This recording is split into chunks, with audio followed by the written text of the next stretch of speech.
Hello guys, I am किरण सिंह और आज हम लोगों ने भगवत गीता जो हमारी एक धार्मिक पुस्तक है उसमें से कुछ पंक्तियाँ ली हैं। उसके सार से कुछ पंक्तियाँ ली हैं कि जो हुआ वो अच्छा हुआ, जो हो रहा है वो अच्छा हो रहा है और जो होगा वो भी अच्छा होगा।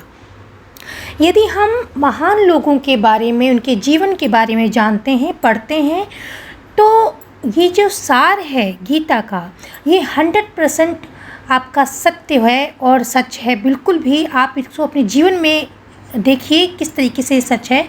हम तीन लोगों की केस स्टडी लाइफ की देखेंगे। महात्मा गांधी और स्टीव जॉब्स जिन्होंने एप्पल कंपनी की स्थापना की, और जैक मा जिन्होंने अलीबाबा.com के फाउंडर हैं।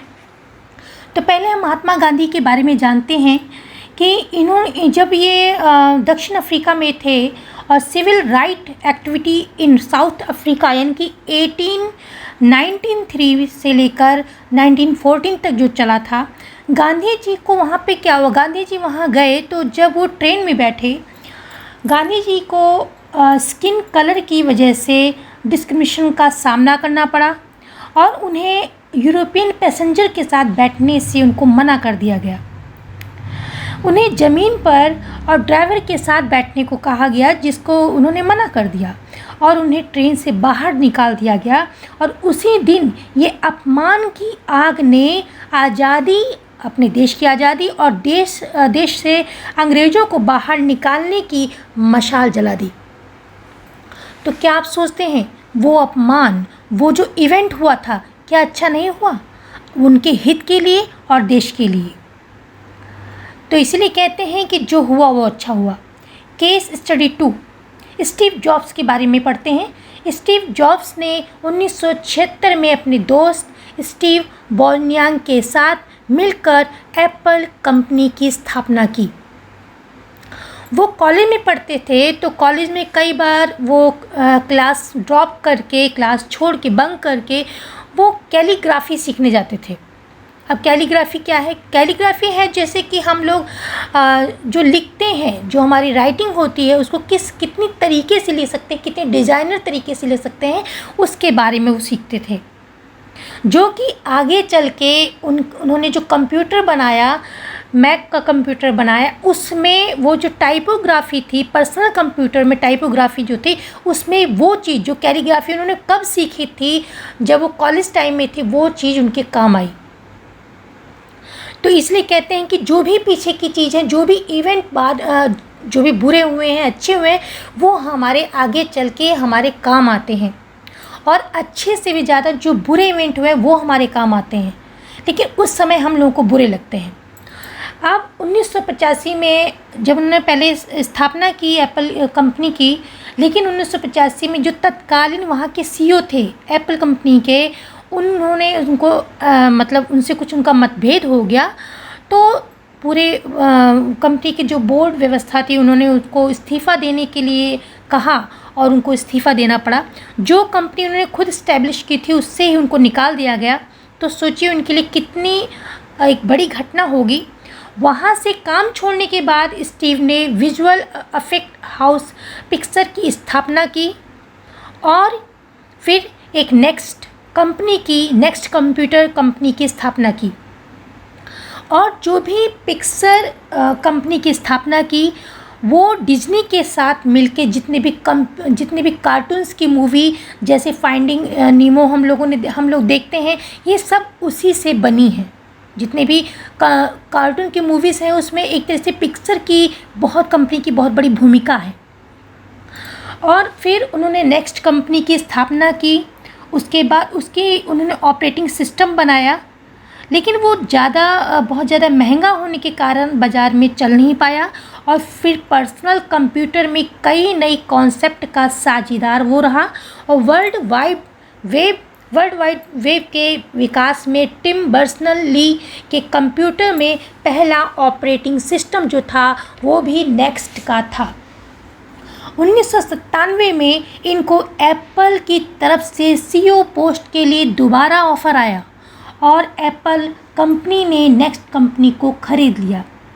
फिर जो हुआ वो सभी जानते हैं, आप लोग भी जानते हैं। स्टीव जॉब्स ने कंपनी को, एप्पल कंपनी को फर्श से अर्श पर पहुंचा दिया।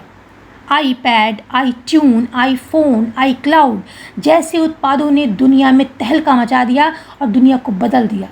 उन्होंने लोगों की ज़रूरतों को समझा। जो स्टीव जॉब्स थे वो एक ऐसे लीडर थे जो लोगों की ज़रूरतों को समझते थे। एक अच्छा बिजनेसमैन वही है जो कस्टमर की ज़रूरत को पहले ही पता लगा लेता है। तो आप क्या कहते हैं कि यदि वह एप्पल से निकाले नहीं गए होते, नेक्स्ट कंपनी उन्होंने नहीं बनाई होती, या पिक्सल कंपनी जो एक पिक्सल कंपनी थी वो नहीं बनाई होती, तो क्या वो अपने आप को इतना ज़्यादा पॉलिश कर पाते और जो स्थान उन्होंने अपना एक बनाया है क्या वो बना पाते? इसलिए कहते हैं, वो उन्होंने खुद कहा है कि जो भी हमारी लाइफ है, जो भी हमको कड़वी दवा देती है, जो भी हमारे साथ गलत इवेंट होते हैं, जो भी परिस्थितियाँ आती हैं, वो एक ऐसी कड़वी दवा के समान है जो कि उस मरीज़ को अच्छा करने के लिए दिए जाते हैं। केस स्टडी 3, चीन के बिजनेसमैन अलीबाबा ग्रुप के संस्थापक जैक मा के बारे में जानते हैं। जैक मा पढ़ने में कुछ खास नहीं थे और कॉलेज एग्ज़ाम में कई बार फेल हो चुके थे, और जैक मा ने 30 अलग अलग जगहों पर अपना आवेदन दिया नौकरी के लिए, और सब जगह, हर जगह उनको रिजेक्ट किया गया।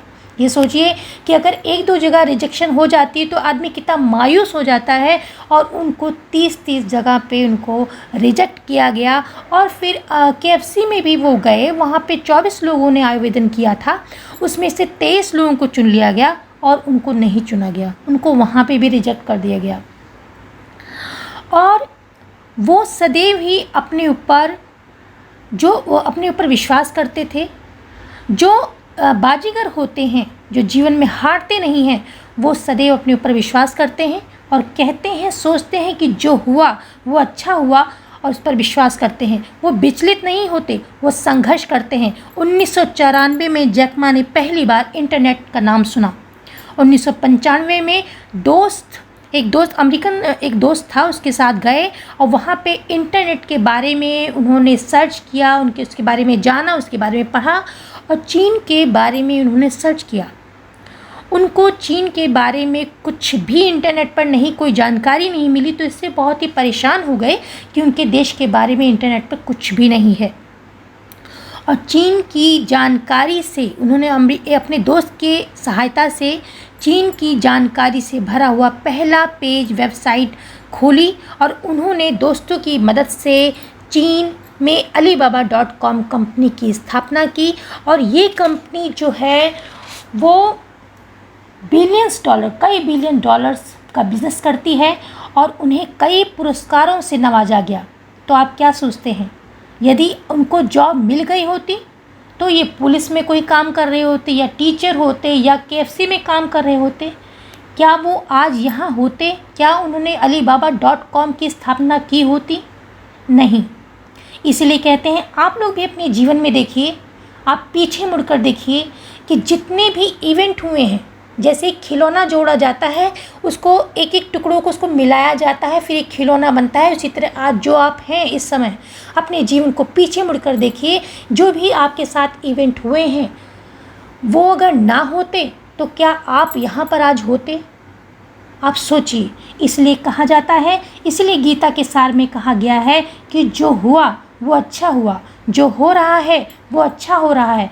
और अगर प्रेजेंट टाइम अच्छा हो रहा, आप ऐसा सोचते हैं कि प्रेजेंट टाइम अच्छा हो रहा है, तो निश्चित रूप से प्रेजेंट से ही भविष्य बनता है, क्योंकि भविष्य का जो बीज है वो प्रेजेंट में ही डाला जाता है। इसीलिए जो होगा वो भी निश्चित रूप से अच्छा होगा। आई होप आप लोगों को वीडियो पसंद आया होगा। So thanks for watching.